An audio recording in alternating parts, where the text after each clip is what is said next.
Headlines के प्रायोजक blue diamond resto in front of bank मोड़ थाना, धनबाद।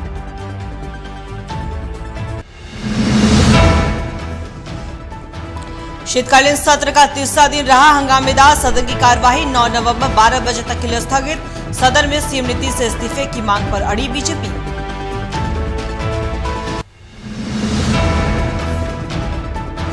नीतीश के बयान पर सियासत गर्म। नाम लिए बगैर पीएम मोदी ने साधा निशाना, कहा देश का नाम बदनाम कर रहे कुछ नेता।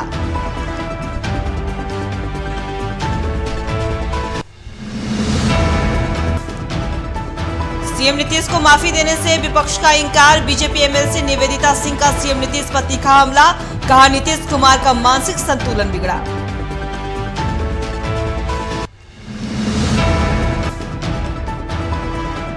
पटना में आंगनबाड़ी सेविकाओं पर लाठीचार्ज, 3 को आई गंभीर चोटें। अपनी मांगों को लेकर प्रदर्शन कर रही थी सेविका सहायिका, सेविकाओं ने पुलिस पर लगाया गंभीर आरोप।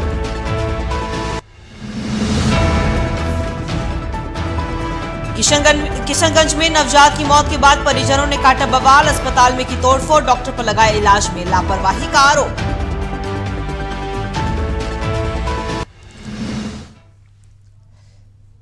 नमस्कार, मैं हूं आपके साथ अंकिता शर्मा और आप देख रहे हैं बिहार की बात। बिहार के मुख्यमंत्री नीतीश कुमार ने विधानसभा और विधान परिषद में जनसंख्या नियंत्रण वाले अपने बयान के लिए माफी मांग ली है और नीतीश कुमार ने कहा कि अगर मेरी बात से लोगों को दुख हुआ है तो मैं अपनी बात को वापस लेता हूं। मेरा उद्देश्य किसी को ठेस पहुंचाना नहीं था और मेरी कोशिश प्रजनन दर में कमी को लेकर समझाना था। आइए सुनते हैं नीतीश कुमार ने और क्या कुछ कहा है। हमने तो यही कहा है, हम थे महिलाओं के उत्थान के लिए और उसके लिए ही प्रजनन दर घटता है। लेकिन मेरे मन से अगर कोई शब्द बात आ गई और उसको लेकर के इतनी निंदा हो रही है तो मैं भाई देखिए, अगर मेरी कोई बात कहना गलत था तो मैं इसके लिए माफी मांगता हूं। इसको हम वापिस करते हैं और अगर मेरे किसी बात से कोई इसकी निंदा कर रहा है तो भाई हम वापिस करके और निंदा हम अपने कर लेते हैं, माफी मांगते हैं। नीतीश कुमार के बयान का बवाल थमने का नाम नहीं ले रहा और वहीं मध्य प्रदेश के गुना में पीएम नरेंद्र मोदी ने भी बिना नाम लिए ही नीतीश कुमार पर बड़ा हमला बोला। उन्होंने कहा कि इंडी गठबंधन के एक बड़े नेता ने विधानसभा के अंदर महिलाओं के लिए अभद्र भाषा का इस्तेमाल किया। उन्हें शर्म नहीं है और इंडी गठबंधन के किसी भी नेता ने इसके खिलाफ एक शब्द भी नहीं कहा। वो इंडी अलायंस के नेता ने विधानसभा के अंदर, जिस सभा में माताएं बहनें भी मौजूद थी, कोई कल्पना नहीं कर सकता है ऐसी भाषा में बद्दी बातें की। कोई शर्म नहीं है उनको। इतना ही नहीं, इंडी अलायंस का एक भी नेता माताओं बहनों के इतने भयंकर अपमान के खिलाफ एक शब्द बोलने के लिए तैयार नहीं हुआ। जो माताओं बहनों के प्रति ये दृष्टिकोण रखते हैं वो कभी आपका भला कर सकते हैं माताएं बहनें? सीएम नीतीश के गंदे बोल पर बिहार में बवाल थमने का नाम नहीं ले रहा। नीतीश कुमार के सदन में माफी मांगने के बावजूद बीजेपी की महिला विधायकों का गुस्सा उफान पर है। सभी ने नीतीश कुमार की नैतिकता पर सवाल उठाते हुए तेजस्वी को भी नसीहत दे डाली। आज हमारे उप मुख्यमंत्री जो इसका डिफेंस लेते हुए वो कह रहे हैं कि माननीय मुख्यमंत्री जी ने कुछ नहीं किया, सिर्फ एक सेक्स एजुकेशन के लिए लोगों को ज्ञान दिया। मैं आज माननीय उप मुख्यमंत्री से पूछना चाहती हूँ कि क्या विधानसभा और विधान परिषद सेक्स एजुकेशन देने की जगह है? क्या हम लोग इतने नाबालिग व्यक्ति हैं जिन्हें इन सब चीजों को बताने की उनकी आवश्यकता पड़ गई? मैं पूछना चाहती हूँ, अगर आपको इतना ही समझ में आता है कि सेक्स एजुकेशन दिया जाए तो आप अपने परिवार के लोगों को क्यों नहीं ले जाकर के मुख्यमंत्री से ये एजुकेशन लेते हैं? बोले महिला के ऊपर तो 4 चिलम पी के आई रहे नीतीश कुमार जी। उनका जब तक पीहे न तब तक उनका मुंह से कोई तरह के बात सही ना निकली। हम उनकरा के माने कहे के यह चाहता नहीं कि माननीय मुख्यमंत्री जी से हमनी के मांगतानी कि हाँ मुख्यमंत्री जी इस्तीफा दे, मुख्यमंत्री जी इस्तीफा दे, लेकिन मुख्यमंत्री जी सुने वाला नहीं थी। उनकरा साथे पीठू लग्गू तेजस्वी यादव कहता नहीं तो। बिहार के मुख्यमंत्री नीतीश कुमार ने विधानसभा और विधान परिषद में जनसंख्या नियंत्रण वाले अपने बयान के लिए माफी तो मांग ली, लेकिन इस पर नेता प्रतिपक्ष विजय सिन्हा ने कहा कि किसी की हत्या करके माफी मांगना कहां से सही है। उन्होंने आगे कहा कि चाचा इस तरह की अमर्यादित बयान दे रहे हैं और भतीजा उनका समर्थन कर रहे हैं, दोनों को इस्तीफा दे देना चाहिए। बिहार के अंदर माननीय मुख्यमंत्री का सदन में जो वक्तव्य आया है, महिलाओं को कहीं न कहीं लज्जित करने का इनका वक्तव्य है। ये मां जानकी की शक्ति की भूमि है और हमारी मां बहनों को इस तरह से सदन के अंदर शर्मसार करना जो पूरा देश देखा है। माननीय मुख्यमंत्री जी कहीं न कहीं मेमोरी लॉस हो चुके हैं और माननीय मुख्यमंत्री जी जिस तरह का वक्तव्य दे रहे हैं उस पद के योग्य नहीं है। इनको इस्तीफा दे देना चाहिए क्योंकि मुख्यमंत्री की याददाश्त कमजोर पड़ गई है, मेंटल तौर पर कहीं न कहीं बीमार और अस्वस्थ है। इनके द्वारा कुछ भ्रष्ट ऑफिसर्स और कुछ भ्रष्ट लोग मिलकर के गलत बिहार के साथ गलत खेल खेला जा रहा है।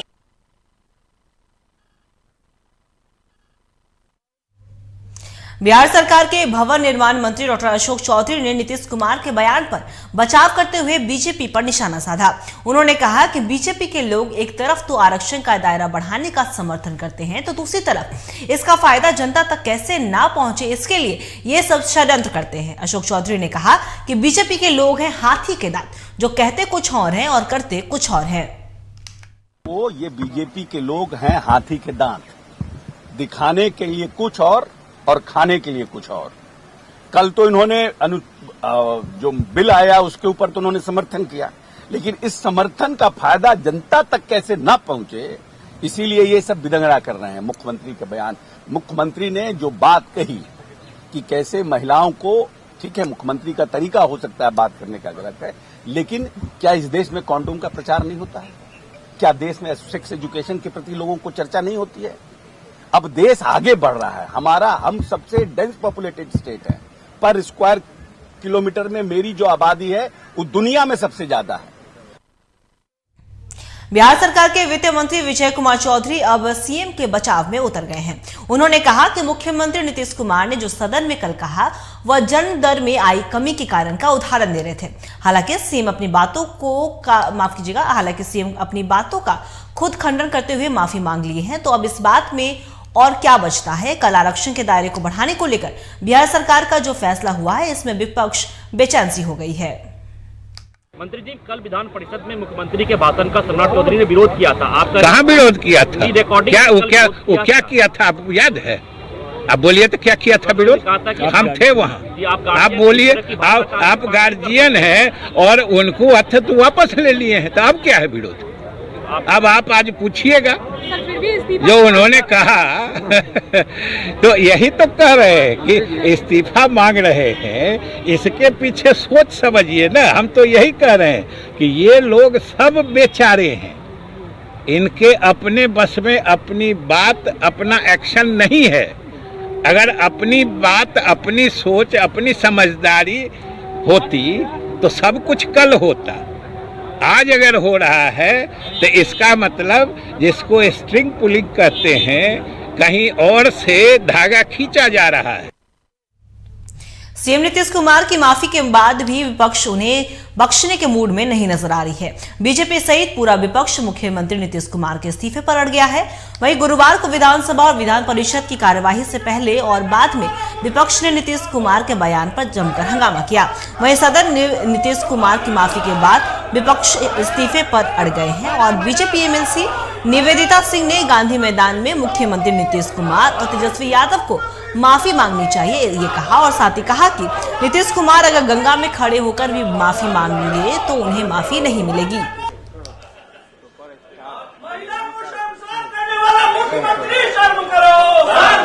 और आज वो माफी जो उन्होंने मांगा है घुमा फिरा के, अगर गंगा जल में और गंगा मैया में गोद में खड़े को भी मुख्यमंत्री इस्तीफा मांगेंगे तो जो उन्होंने आपत्तिजनक बयान दिया, जो विषय उन्होंने सदन में रखा है, वो माफी योग्य नहीं है। और जब तक मुख्यमंत्री अपने पद से इस्तीफा नहीं देंगे इस विषय पे, हम लोग पीछे हटने वाले नहीं है। उनका मानसिक संतुलन खो चुका है मुख्यमंत्री जी का, वो डिरेल्ड हो चुके हैं, अपने पद से हटे।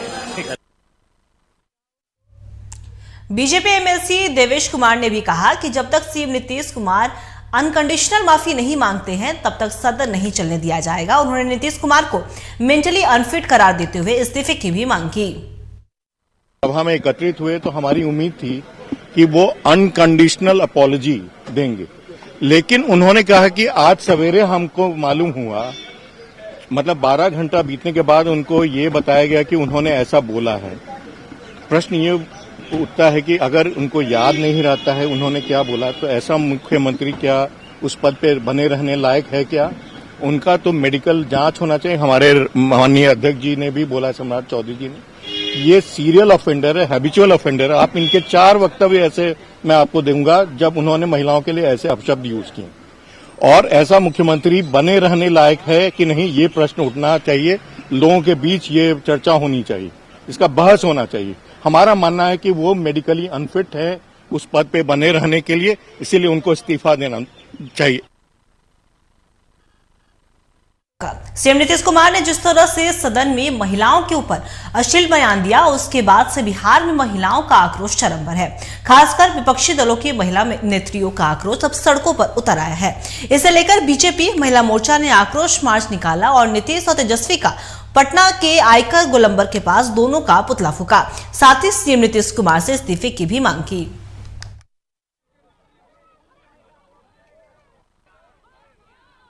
महिला का बेटी बहू का इज्जत का कि मैंने लेकर लड़का सब डाउन करो, लड़का आज जब सो लेता है उनका मुंह नोचेंगे, मुंह काला करेंगे नीतीश कुमार के। उसका पास बेटी बहू नहीं है, पूरा हिंदुस्तान के बेटी बहू की इज्जत नीतीश कुमार ले। पटना के दानापुर रेल पुलिस ने ट्रेन में अटैची लिफ्टर गिरोह का भंडाफोड़ किया है। रेल पुलिस ने गिरोह के 5 सदस्यों को गिरफ्तार किया। इनके पास से पुलिस ने चोरी हुए सोने के जेवरात, मोबाइल और कपड़े भी बरामद किए। वहीं पकड़े गए सभी अपराधी फुलवारी शरीफ और हाजीपुर में होटल और किराए के मकान में अपना ठिकाना बनाए हुए थे।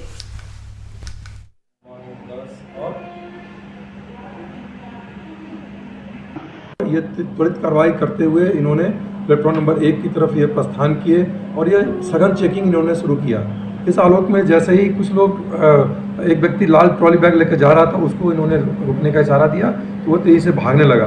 उसको जब पकड़ा गया तो वो मोहम्मद रब्बानी फुलवारी शरीफ कराने वाला है, उसके पास से ट्रॉली बैग मिला और उसने बताया कि इनका एक पूरा का पूरा गैंग है और ये हाजीपुर में एक होटल में रुके हुए हैं। उसके निशानदेही पे जब हाजीपुर उस होटल में छापेमारी किया गया तो उसके बाकी 4 साथी, संजीव कुमार पटेल रांची के रहने वाले, राम कुमार पोद्दार बेगूसराय के रहने वाले, मोहम्मद अनवर बेगूसराय के, सुशील महतो बेगूसराय के रहने वाले हैं। इन लोगों को पकड़ा गया उस होटल से।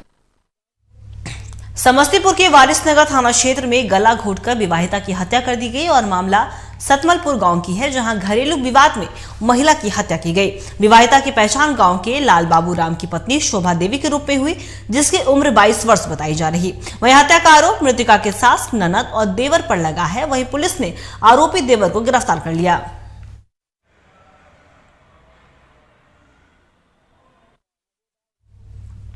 गोपालगंज के बीचों बीच जादवपुर रोड में ब्याहुत ज्वेलर्स को बाइक सवार अपराधियों ने लूटने का प्रयास किया। हालांकि वहां मौजूद लोगों की सक्रियता से अपराधी लूटने में सफल नहीं हो सके।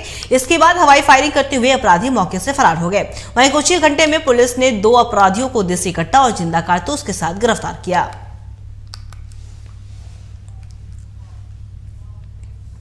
किशनगंज जिले के एक निजी अस्पताल में नवजात की मौत के बाद परिजनों ने इलाज में कोताही का आरोप लगाते हुए जमकर हंगामा किया। बाकिया टाउन थाना इलाके के फरीम गोला स्थित doctor Niranjan children hospital and research centre का है और बालू बस्ती निवासी मोहम्मद इमरान ने बताया कि 5 नवंबर को उन्होंने अपनी गर्भवती पत्नी को प्रसव के लिए भर्ती कराया था। वहीं सर्जरी से बच्चे का जन्म हुआ। आरोप है कि सब कुछ सामान्य होने के बाद भी बच्चे को आईसीयू में रखा गया। इस बीच डॉक्टरों ने उन्हें नवजात की मौत की सूचना दी। वहीं परिवार ने प्रशासन से डॉक्टरों पर कार्रवाई करते हुए अस्पताल को सीज करने की मांग की है। एक्सरे करवाया, एक्सरे करवा के बोला कि दिल में थोड़ा दिल बड़ा है, तो दिल का कोई मामला नहीं था, उसमें भी सब नॉर्मल था। उसके बोला कि बीमारियों को समझ में नहीं आ रहा है, इको करवाइए।